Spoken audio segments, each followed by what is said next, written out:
Welcome to 11 Investigates Case Files, where we take a deeper look at some of the stories our team has worked on over the years. I'm investigative anchor Melissa Andrews. And I am lead investigator Brian Duggar. This week, we're looking at a story I worked on a couple of weeks ago, and it's an unusual topic for us: sexual and racial harassment in a city of Toledo workplace. And for whatever reason, this topic has really resonated with our viewers. The video itself has nearly 300,000 views on our YouTube channel, and the written story has about 25,000 views.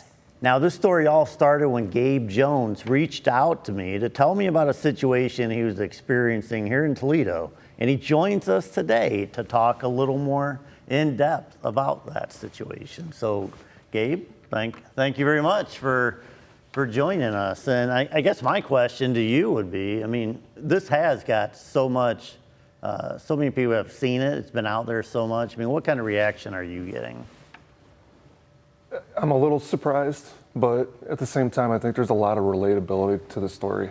Yeah. And I think there's a lot of people out there that have been silenced, and I kind of feel like they're using me to kind of lead the forefront for them, as far as come forward and show that courage, and maybe they'll follow my footsteps. Yeah. And we're actually going to watch the story that we did. Yeah, I think we should show you what we're all talking about, and then we can come back and talk a little bit more about it. Take a look. But when you have your own guys coming to you, calling you, coming to your house, sitting on your couch, pleading with you to do something, make a change, I think you take notice. Gabe Jones supervises skilled trades workers, maintaining more than 270 city properties. He says harassment issues began almost immediately when he started in Facilities Division in 2021, with the then manager James Lewis making inappropriate comments about Jones's wife, Shannon, the deputy health commissioner for Lucas County. He would actually make comments to her directly. Correct. I mean, can you? So my wife is in one of our city-owned properties. So that's one of the buildings that we would maintain. And so there would be a dialogue with my manager at the time and my wife, where he would, and at the time, I think she was acting as the director of facilities for her building as well. So those were normal phone calls. But what was not normal was when it would allude to sexual activity.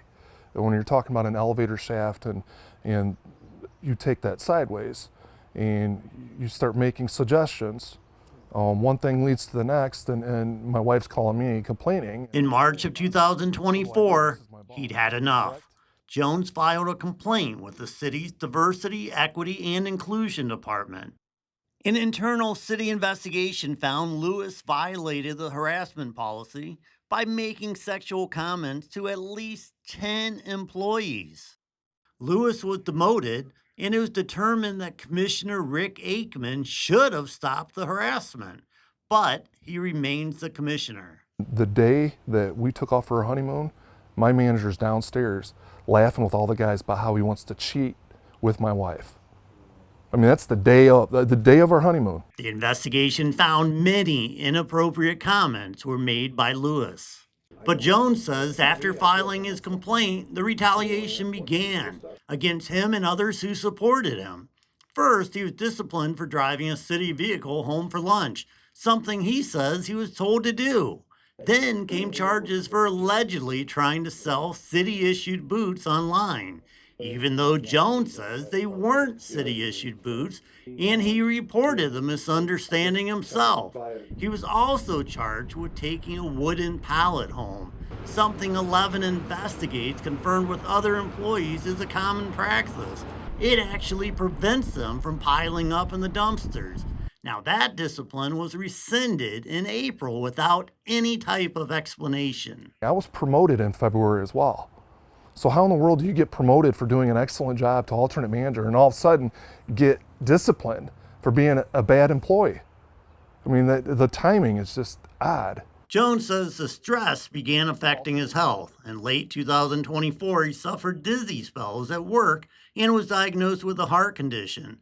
The final straw came when his new manager sent multiple critical emails to him the same day, one after the other, something confirmed by screenshots and by a witness who asked not to be named. When I was gone, off for a week, he laughed to him about it and told him I'd been hammering Gabe left and right with these emails. I don't know if that was shared to you, but he joked about it like it was a big joke. It was part of the whole scheme to get me out. He's been on medical leave since late April and is not currently being paid. The emails broke him, he told us. My heart started pounding. I started having all kinds of palpitations and dizzy spells that my workers witnessed me having a dizzy spell one day. That's when I knew something had to change. I can't die on this job. Now, Jones says he's not alone. 11 witnesses were involved in his initial complaint. 2 other employees told us there is a toxic culture, and one told us there seems to be a vendetta list. We reached out to the city for comment and asked to speak to Aikman. We received the following response: "We won't comment publicly on personnel matters. Thanks for reaching out." Jones told us he's speaking out not for his own gain, but to protect his employees who are still working for the city. I got big shoulders, Brian. I could take it, but when you come after my guys and then come after me and come after my wife, I mean, somebody's got to find out about this. For 11 Investigates, this is Brian Duggar. Yeah, and I actually want to say that I did reach out to Rick Aikman again. I actually invited him to come on the show. I emailed him. There was no response, so I don't. Is that the commissioner? That's a commissioner, so I don't even know whether Of that he department. received it or not. But we did try to reach him for the second or third time. I have to ask you, where do you feel this goes? I mean, do you think this goes beyond him into higher echelons of the city government, or do you think it stays within your office and department? I feel the immediate stuff that I'm reporting as far as harassment is in my department, but I feel that there's some type of almost like a look away, a cover up, because they are very well informed. There's been numerous emails sent to the director of DPS. There's been text messages sent to the mayor by me. Abby knows. Abby Arnold, the deputy mayor. Correct. So I'm just wondering why in the world would they allow this to continue? Yeah, you would think that we often see cases where instead of holding the person responsible, it creates a much larger mess. Yeah. The cover-up is worse than the crime. They have that saying. Yeah, I mean, I'm very much with Gabe. I know people in the inner workings of the Toledo government know about this case, and I know that he's not the only one who's mentioned the issues to them. Yeah, I was going to ask, just to be devil's advocate, was there ever any time where there was a jovial boys club type of thing and you guys would talk about your women or your wives or anything sexual and it could have come out of that? I think, so there's construction talk, but as far as us talking about our wives, nobody felt comfortable talking about your wife. And all of us are very personal, honorable people, my tradesmen included, which is astounding because I came from the skilled trades and they were not like that. Yeah. But this man made it impossible. He would come in and just basically thwart himself into your life and into your wife and would bring it up. And it was not just me. Everybody downstairs had the same complaint about him coming after their wife or talking inappropriately, including my former coworker who retired. He retired early for this very reason. So those other 11 that you guys talked about, was that all sexual in nature as well? No, I think there was some racial stuff that was involved. There were some inappropriate sexual remarks made, but I think it's a very diverse group of harassment. And so I'm sure you looked into the personnel files and disciplinary files of these people that have been brought up. What did you find? Yeah, I mean, obviously, the main guy, he got demoted, and I think he got demoted and he left the city at this point. As far as, the commissioner, I'm not exactly sure what kind of discipline he got. I mean, in the report, it came back that, you should have known this was going on and you failed to stop it. And I believe they said like sensitivity training, everybody had to go through sensitivity training. But I don't know that he ever really got disciplined. And we know he's still there. I don't know if you have any more insight. Can I clarify one thing? It's not that he should have known. It's that I texted him numerous times and had hour-long phone calls with him. That was all proven in the document. So he did know. It wasn't he should have known. He did know and he didn't do anything about it. He was guilty of violation of AP 71, I think. As far as what happened, they don't tell me. I knew what happened to James, obviously, because he was my immediate manager. But the fact that he was allowed to demote and stay in the city, and then ultimately he did resign and take a different job somewhere else. But essentially, they allowed him to burn up through sick time. That doesn't make sense to me. Why in the world would you allow something like this to happen, and then B, allow him to kind of recoup some of his sick time? Is he a union? He was. They may have a bargaining agreement. He's not. Managers aren't considered a union, but they're treated. They get some of the same respects as union. So they just pushed him off on a local 7 plumber. He didn't show up to work for, I don't know, a month at water treatment, and then just ultimately. So this commissioner is still there. You're not. Are you still not there? You're still on leave? I'm on leave. Yeah. And what was the nature of those emails that were all sent in one day that stressed you out so much? Was it mostly the frequency, or what was being asked of you, or just maybe the sense that I really am getting punished? This is proof. Yeah. So I'm getting emailed by a guy that's been there 3 months. And now I should say this, I did apply for the same position that he got. But I tried to put all the animosity aside, and I was trying to work with this man. And the emails were all critical in nature. And every single one, and I'm not trying to just puff my chest, but every single one I was in the right, and he just doesn't know. He doesn't know why I did something a certain way, but had he asked me, I would have explained to him. But every single email was critical. You did this. This is our expectation. And it was beyond him trying to work with me. It was to the point where he was targeting me. And to the point where my coworker came up to me and said, Gabe, he's targeting you. And these emails, they were like one right after another. And I had talked to somebody who must have had a conversation with this supervisor, and he said, oh yeah, I'm really hammering Gabe with this. And he thought it was kind of funny. But I believe you actually had like a medical reaction after you're getting all these. Yeah, right? well, it started back in 24 when I was going through some of the commissioner harassment and just dealing with all that stuff and feeling the push of doing manager and supervisor work on top of my normal work, because I was filling in for 3 people. My heart started to flutter. And then I went downstairs to give instructions to my guys, and I got super dizzy and I almost passed out. And a couple guys said, Gabe, are you okay? And I just kind of saw stars. They came and held me up, just, are you okay? So I got my heart checked out, I think a month after that. But now it seems like stress brings that palpitation back on, and I get extremely lightheaded. And the thing that worries me is I feel it in my left chest, and there's a tightening. That's when they said that I had a stiffening in my upper valve. It's not allowing the blood to flow as freely, but it can be greatly affected by stress. So it sounds like you have a decision to make, right? I mean, how much longer are you going to stay on this leave, and where does it leave you with your career? How many years do you have in city government? This is almost 10. Okay, so you've been accruing toward hopefully one day a retirement and pension and things like that, so you don't want to easily give up on that. Yeah. But it sounds like you're going to have to weigh some options maybe if this does not get taken care of in the way that you would hope. Yeah, and I told Brian earlier, I said the only way this would change is if there was a change in management. If the commissioner were to leave and they got rid of the manager or moved him somewhere else and we started fresh, I think that would end a lot of that anxiety and stress that's affecting my heart. But without that, then obviously, like you said, I'm gonna have to start looking elsewhere.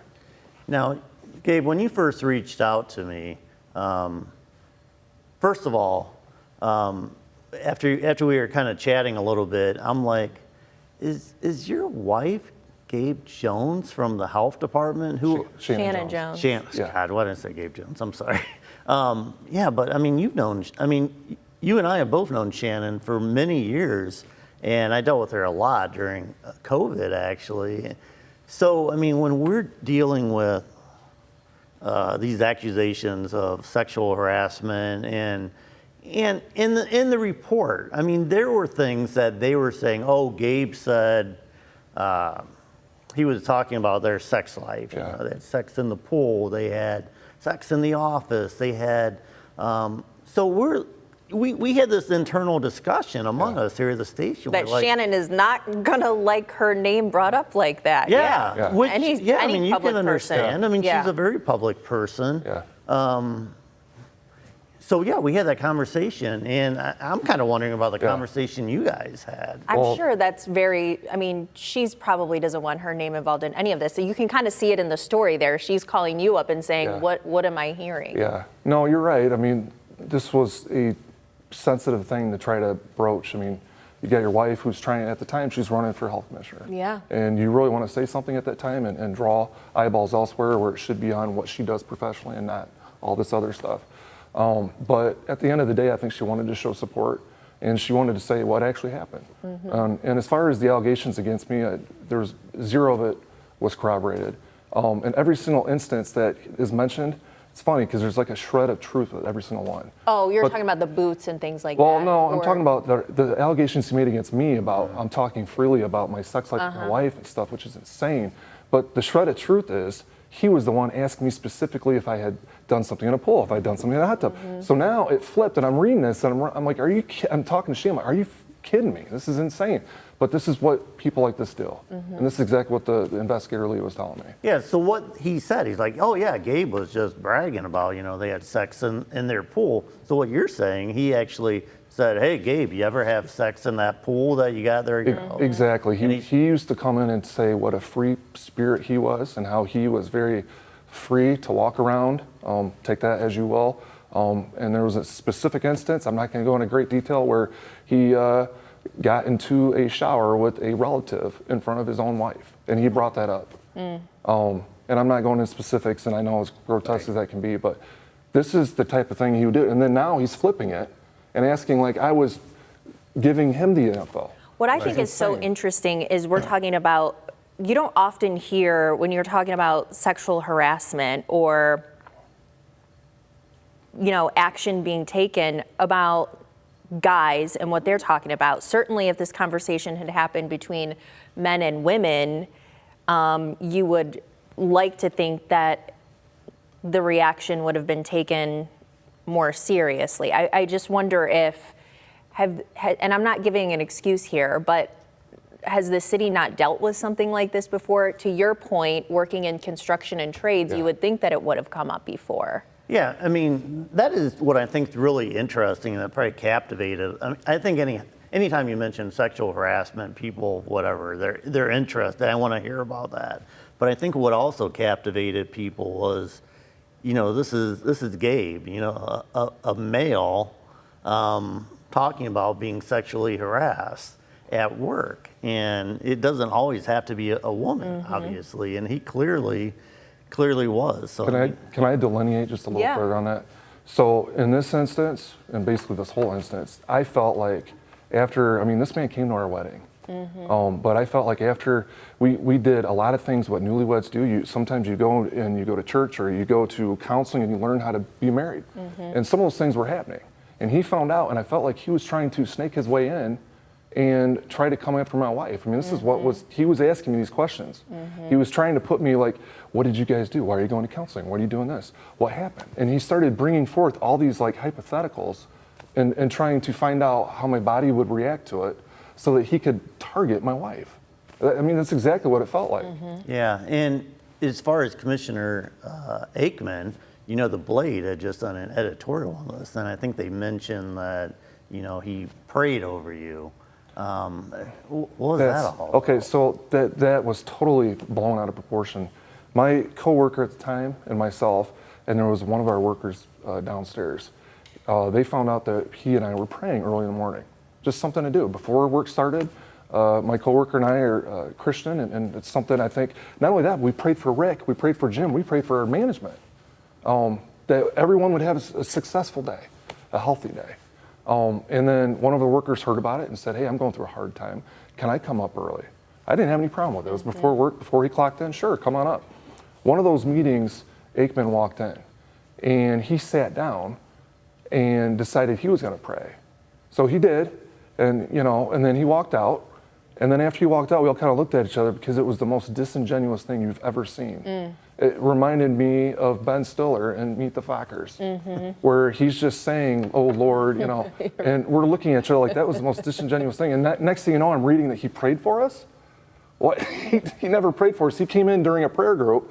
I think he understood, but we were all just trying to make everything better for everyone So there. is he saying this now to try to say, like, he felt To a certain way in the rationalize, city, I mean, and in the say that, situation? yeah, of course I took him serious. Gabe was going through hard times, and I was praying for him. I mean, that was like his counter to some of the arguments that Gabe brought forward. And again, I've asked him multiple times to talk to us, so I don't have his side of the story. But when you do reach out to him, is he documents. telling you directly, I'm not going to talk to you, but you had the quote from the city, so that's you reaching out to the city administration saying we're not talking about Right. this. So I reached out to the city and said, hey, we'd like to talk to Aikman.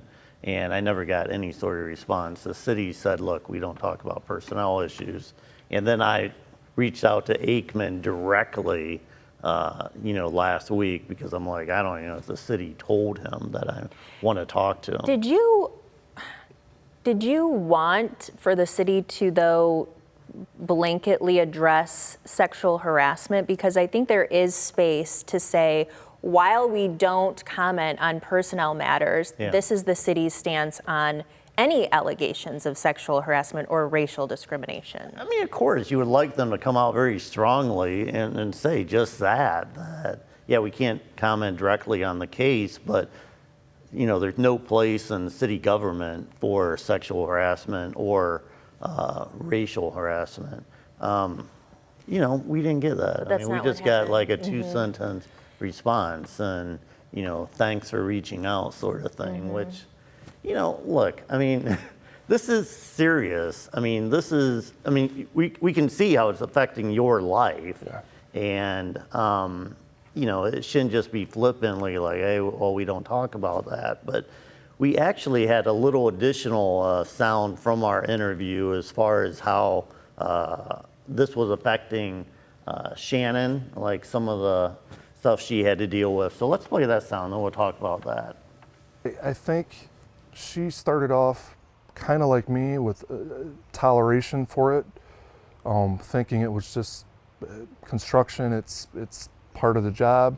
But I think after a while, she was not comfortable with it at all, to the point where she's telling me about it, and some of it I was just aghast at what comments were being made to her. And not just here and there, it seemed like it was almost a couple times a week. Okay. So again, Shannon, you mentioned that Shannon there at the health department was also having to interact in some ways. Correct. Because of her position in the building, something like that. So she was, at the time, she was the director of buildings, basically, for her building. And she's basically doing the same job that Jim was doing at our building, but for all the buildings. So one of the points of contact would be Shannon. So if there was a problem with the health department, he would have to go through Shannon, who would funnel it down to her people as far as maintenance. But those calls were daily, texts daily. But when it started to become this like targeted, every single thing was turning into some sexual innuendo about stamina or about, I'll tag team, just one thing after another. So really, I mean, we talked about it being males, Sure. but there she is a was huge clearly component of a female being harassed here, allegedly. Yeah, and look, I can't even, in my head, I can't even relate to that. I mean, somebody just talking out to a coworker, like me sending you a note and just turning it sexual in that way. I mean, did she come home and say, Gabe, you wouldn't believe what he said He said so many things. At first I think she was telling me every single thing, but toward the end, I didn't know that he asked her out on a date until I filed the report, and she said, oh, by the way, he did ask me to go to some rock band in Columbus with him. And I'm like, I vaguely remember you saying that, but she didn't go into specifics. I mean, there was things, it happened so often, she couldn't remember all of them. And I can definitely empathize with both of you for the fact that you're both city and county. I don't know if she's considered a county She is. employee. Okay. And so, I mean, when you start talking about launching a complaint against the city government, that's a lot to put on the line career-wise, Yeah. livelihood-wise. Right, and some people maybe question you as like, hey, this was going on back in 2021. Yeah. You didn't do anything about it then. Why are you coming forward now? So how do you respond to that? My wife was in a position, well, first of all, my wife was in a position, running for a position. I did not want to get in the way. That was the specific year of 23, 24, that whole calendar year. 21, that's me sucking it up. I did not want to have to report this. Look what it's done to me. I knew this was going to happen. I knew that this does not end pretty for me. I'm not doing this for me though. So that's, when I had people, and I said this to you earlier, when I had people, my own guys sitting on my couch begging for me, Gabe, no one else will do it. Everyone's too afraid. And then I came forward, and then it was like 13 witnesses, 14. I mean, they're coming out of the woodwork. I realized, you know what, this is a greater thing that I'm doing. Yeah. And I want to get into this, because then this transitions into away from like the sexual harassment, but they actually began retaliating in your mind against them. And so let's play this sound that you talk about one of the instances, and it's a pretty long piece of interview, but here, let's listen to this and then I'll talk about it. We get city boots purchased for us every year, and they're for free. A boot truck shows up to your work, you go out, you pick out a pair of boots. I picked out a pair, of course I wear size 14, I'm 6'5", so they don't have them. So they have to order the boots. They arrive in the mail, and I stack them next to all the other brand new pairs of boots that I'll show you after this interview in my little yellow, my breezeway. And my wife is getting upset at me. You have too many pairs of boots. Stacks and pairs of boots, brand new boots you've never even worn, because you just get them every single year. So I said, well, here's the thing. Just sell the exact boots that I already bought. They're the exact same boots, exact same size, same brand, same length, same color. Everything's the same. I said, just sell those. I've got a brand new pair from the city. So my wife did. She put it on Facebook. Unfortunately, this was a miscommunication on my part to her, is the boots the city provided are hard toe. The boots that I had personally, which were the same boots minus the hard toe, were soft toe.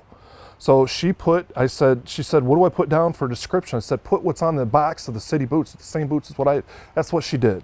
So when we tried to sell the city, the boots, my boots, she had put down hard toe, and they were indeed not hard toe, they were soft toe. So I actually called my director of DPS, Megan Robeson, and I told her, she was unaware of all this, told her all about it. The next thing you know, so I'm telling her, hey, I think I'm being targeted. They're trying to come after me. HR is trying to come after me. And so she was not even aware of it. So Megan looked into it. Next thing you know, she comes back with a charge for me trying to sell the boots. So the whole thing, A, no boots were sold. B, I had a very reasonable explanation for it. I brought both pairs of boots into the hearing and showed them. And C, they brought in an expert witness, who was the manager of the boot store, who in his testimony that he provided, he said, by picture, I cannot tell the difference between the boots because they are identical. So no harm, no foul. Nothing was done. It was my bad for telling my wife to use the same description for the same pair of boots. I wasn't even thinking hard toe versus soft toe. But yes, I got charged for that. You got charged for that 20 days. What does that mean, charged for it 20 days? So you get 20 days suspension unpaid. So it's a whole month. Wow. And I'm confused, to be honest, about these. Yeah. There were two pairs of boots that are in question? Yeah, no, there was one pair of boots. Okay. But what happened was I had bought a personal pair of boots, size 14 Marion Brunts. And then the boot truck came a couple months later. And I went and tried on all the boots at the boot truck. None of them fit. So then I went to the store and had to order them online. And the only pair, the city paying for that pair. The city pair. paying for that pair. But the only pair I knew that would fit me, because I didn't want to do the same thing again where I get boots that don't fit, were the ones I just bought. So I just ordered the same exact Brunt size 14 Marins from the city. And then when I got them, my wife's seeing two of the same pairs of boots. Why don't you sell them? So we did, but I told her to copy the description off the city boots, because to me they were the same. They look identical, minus a thin piece of plastic. So you were trying to sell the boots that you spent your money on. Yes, and I provided the receipts. I provided 2 or 3 receipts to Megan to show her that I'd paid personally for them. And like ultimately I said, no boots were even sold. So the charge was not theft of city property, because I didn't steal anything. It was like conversion or subversion of the truth, I think is what they... And this was after you had made your complaint? Correct. How long after?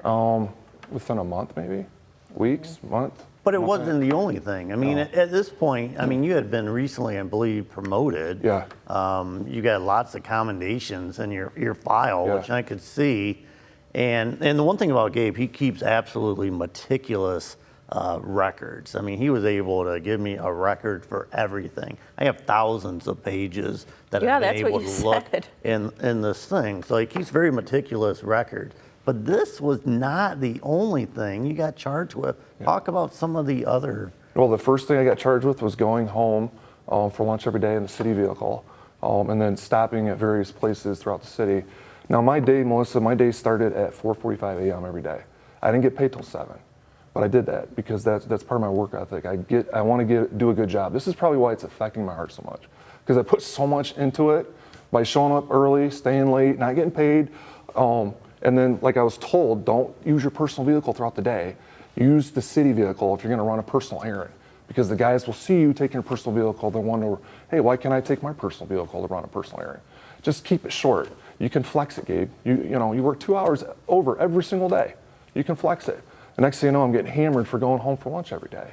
So that was my first. Was this the person? Who was the person that was telling you to do this with your city truck? Jim Lewis and Rick had both basically told us, don't take your personal vehicles. And then are they the ones that came down on you? They are the ones that came down on me. And this, again, was after you filed this complaint. No, the first one was before. Okay. And that's what really upset me, was they're coming after me while I'm being harassed. And I'm like, well, wait a minute, this doesn't make sense. You guys are coming after me. My wife is rebutting you. I'm rebutting you. And I felt like that's why they came after me with that charge. So that happened. And then as soon as I come out with that charge, they come after me for the boots. And then they came after me for getting to work early, a half hour. So I got suspended 5 days for that. Yeah, so you were actually punished for giving your own time to the city. Yes. And I believe their explanation was like, look, you can't be in the building when no one else is there because, what happens if you fall down the steps? Yeah. But I never went into the building without somebody being there. So our fleet side of the building, there was always a manager there when I came in. And the only reason I was getting there at 6:30, a half hour early, was because I was working 2 jobs. The other supervisor had quit because of the harassment. And then they hired another supervisor, and he quit because of the harassment. Meanwhile, I'm filling that hole, getting to work early because I'm covering twice the amount of guys. So why not all of you get together and sue the city over this retaliation? Yeah. You'd have to ask them, but I do know that there's a lot of fear. And Brian, I think you know. I think you've spoke with some of these people, and I think that you could see that there's a ton of people that fear the vendetta. Yeah, what are they fearful of? Well, I mean, when you're talking about retaliation here, I mean, the people I talk to, they're like, look, you can't use my name because I'm just going to get retaliated against. But wouldn't a lawsuit protect them more so from retaliation? I mean, you would think so, but in Gabe's case, I mean, he's claiming that he's being retaliated against, and looking at it on the surface, it appears to be retaliation to me. And there was one other instance, and we'll get into that, about the wooden pallet. But, even in your case, I mean, I don't think you were taken seriously about the retaliation. I think their finding was that you weren't retaliated against, wasn't it? Well, so they did have a finding, but that was not me who filed it. There was an anonymous file with DE&I, and they ultimately did not call the witness who would have testified that it was retaliation. What they did was they sent this witness, who had since relocated to the county. They sent his city emails inquiring him to come and participate in the investigation. So he basically didn't even know he didn't about get the it. emails. So the city did this on purpose. They purposely did not want his because if he was in the investigation, they would have ruled.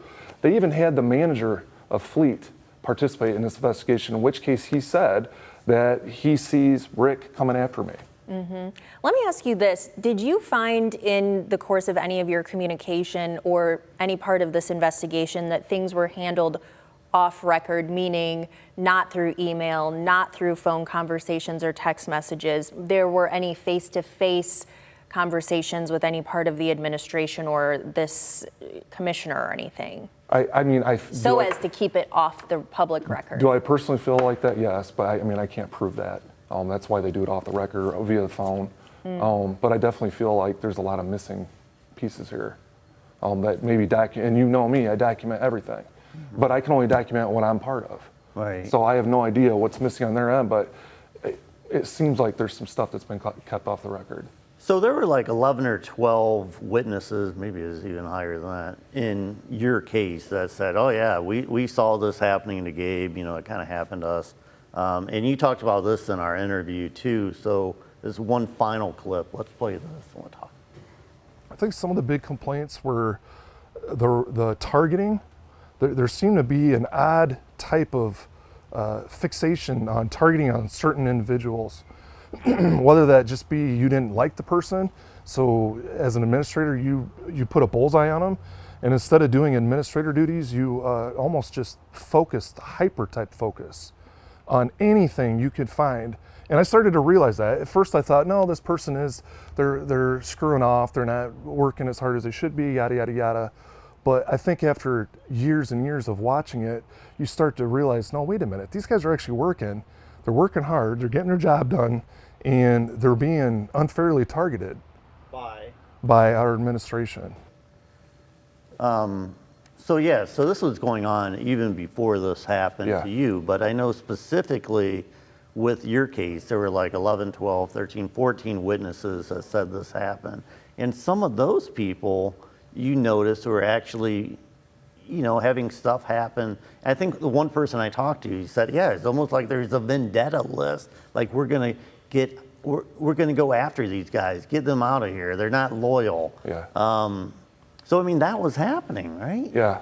And like I said, it took me a while to realize that it was happening, because I was going kind of what they were telling me and not really just following the actions of my men.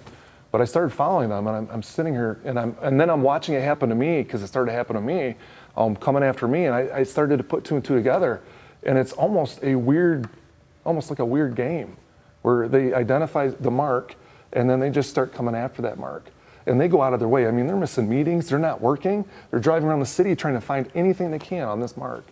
And these are people within that department. These are not high-ranking people. No, they're workers. They're skilled trades. They're B&Gs. They're just part of our staff. Mm-hmm. But it just seemed, and like I said, I started to feel it myself. I started to get accused of weird stuff that I should have realized from the get-go. Why are these people accusing me of this weird stuff that never even happened? They accused me of a Jeep that one of our Jeeps got hit and the Jeep logo was on the ground. And so I went and reported it, and they came down and were convinced that I had wrecked it like a day before, and that I purposely not told them because I was going to be afraid to be drug tested. And I said, that is the craziest thing I've ever heard of. Someone must have just backed into me.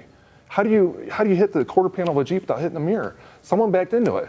I went outside in the gravel in our parking lot, and I found the Jeep emblem. And I went up and I showed my Jim Lewis this Jeep emblem. And I'll never forget what he said. Oh, you put that in your pocket and you planted it. And I just started thinking the level of insaneness to this whole administration that's over at facilities is insane. You can't grasp it. Mm-hmm. And they do this paranoid attacks on everybody. And before you know it, it's almost like they start making up their own reality with people, and then they come after them. To your knowledge, if any, have there been conversations between the leadership and the administration at facilities and the city administration about this? I mean, you said that you reached out to the mayor. Do you know if the mayor's gone to these people and said, what's going on over there in that department? So I don't know. The mayor did reach back, but he didn't say anything in regards to what communication was happening. But I do know via off channels that Aikman has been shopped to every single department division around the city, and nobody wants them. And I can say that confidently. Every single director and every single commissioner that's been asked to take Rick from facilities has said, we don't want that problem over here. So why in the world do we still have this problem? Makes sense. It's a valid question. So where does this all stand today, as far as your complaint, as far as your future with the city? Well, my future's got a big question mark on it right now. But more importantly, I look at the future of the guys that are there and the people that have faced this persecution that have since transferred. If we can make a change to that, and I'm still hopeful that will happen, but as far as right now, I'm not sure where that stands. I know where I stand, and I'm not going back until a change is made. Is the complaint wrapped up and addressed as far as the city is concerned, as far as they say? Now, I know you got a right to sue from the Ohio Civil Rights Commission, right? Correct. So that means you kind of pulled back, you had to pull back your complaint there, and then they kind of, how does that work? So the way they make it work, if you wanted to keep that as a possibility, you have to immediately file for 60 days with OCRC a complaint. And basically it's just a place setter. They hold it for 60 days to make sure you just didn't have a blow up and now you're gonna rescind it. After 60 days, then you can pull it back, They close their investigation, and then they send you a letter. It's a right to sue, and that gives you the opportunity to sue. It's basically like a cooling off grace period that maybe a judge will give a divorced couple, before it's official. Hey, why don't you sit on it 60 Right. days type thing. Think about it. So yeah, I did get that paperwork back. So, I mean, where'd you go from here? I mean, are you still considering suing them? I think this is up to the city. I think the city will point the direction in which I go. Yeah, and I think in the comments to the story, lots of people made the comment that, wow, what a courageous guy to come forward and even talk about this. But I told him it's got to be awkward to even come on here and talk about this today. I mean, yes. I mean, it has to be. But when you think about working for the city, I mean, you have to. I don't even know how that would look if you go back to the city. Obviously, you want new change in leadership before you could even do that. But at this point, I mean, you've been so out there. So many people have seen this story. And you're dealing with politics too. Yeah. So it's got to be hard to, even in your mind. I mean, it's got to be hard to think about going back. It is. I think there's two sides. So there's going to be the side where you're going to probably get retaliated with coworkers, just because this is not something that a lot of people will boldly pronounce. But on the other hand, I've had people reach out for me for advocacy. People that don't want their names said, but just ask me for what's your opinion. And obviously, I'm not a lawyer, but I will give them my honest opinion. And I feel like maybe I'm helping those people. So to me, for all the Shannons, for all the workers that have just faced all this harassment for years, I mean, I actually feel bad, Brian. I feel bad that I didn't do this sooner. I should have done this sooner. Because maybe some of the people that have already left, they wouldn't have left. We lost some good people. So part of me is a little sad. This isn't like a bold moment for Gabe. I feel bad about that. I should have done it sooner. So do you think that, hey, we got Gabe out of the picture? And I think you told me that even though you're still technically working for the city, they've pretty much given your office away and taken down nameplate. And I think my nameplate was removed the first day I went on FMLA. So I think that was a proud moment for the manager and the commissioner. So, and that's fine. If that's what it takes, that's fine for them. This is a chess game, not checkers, and it's not a game to me. And I'm here to do what's right. And at the end of the day, you do what's right, you're in good company. So I'm not afraid. So now that they got rid of Gabe, I mean, is it over? I mean, are we kind of moved on? Things are better in that department? I know you're not there day to day, but you're probably hearing. Well, so normally I would say if the problem or the person that spoke up is removed, you could probably theorize that it might be better now. But if you look at the witnesses, most of them, I'd say 60% of our witnesses in that D&I investigation were before me. So the problem's still there. And it'll always, just like things in life, you can remove yourself from the equation, but if the problem person continues to be, then it'll most certainly come up again. And that's just in life. My little life lesson for today. Well, thank you, Gabe. We really appreciate you coming on. I think that 300,000 views on YouTube, clearly this resonated. And hopefully there's change. If not the departure of the people who were at fault, at the minimum, you hope that if they remain there, that they've learned a lesson. You hope? I mean, that's what you hope. And I think it comes down to just basic human decency. Treat people well, as you would like to be treated. I mean, that's always been my philosophy, and it doesn't seem like that's that difficult. Not to be talking about someone's wife, retaliating unfairly against someone. I mean, that seems like, I don't know, basic humanness, right? My husband says, just go to work and do your job. And if you follow those two rules, you'd probably be okay in any situation, you would hope. Exactly. So anyhow, we're going to wrap this up, but I don't know if there's anything else you wanted to say. Again, 300,000 people, it's resonating. I mean, maybe you have a thought on why it's resonating so much, or any final statement you want before we get out of here. I just think that no matter what you advocate for, if you show courage, what some people call courage, I think that there's going to be people that fall in line, and they might have maybe the same situation happen to them, or maybe a relative, a son or a daughter, and people are just too afraid to say anything. So I think that they fall, you know, they see a story like that and they want to comment. They want to say what happened with them. And Oh, they we can relate to know. it. We know. Whenever we dig into something, there's always 5 people saying, hey, I want to tell you about this. I want to tell you about this. It Yeah. might be off the record, but it's enough to lead you in a place where you know more exists. Yeah. And I think that's kind of what's happening with you right now. Yeah, I agree. People are willing to talk to you about it because you're putting yourself out there, and there may be more out there. Yeah. Yeah. Yeah, and again, we just showed the story that's on YouTube, but again, you can always find these stories on the WTUL YouTube page. You can go there, look at some of the comments, because there's more than 1,000 comments about the story alone. And I think that's it. Gabe, thank you. And Thank on you. behalf of Shannon, Yeah. we'd like to thank Shannon too, because I know course. you just being here, she's putting herself Oh out yeah. there as well. Yeah, I'll let her know. All the Thank you so best to much. you guys. Yeah, appreciate it. Thanks so much for watching 11 Investigates Case Files. We'll see you here next week.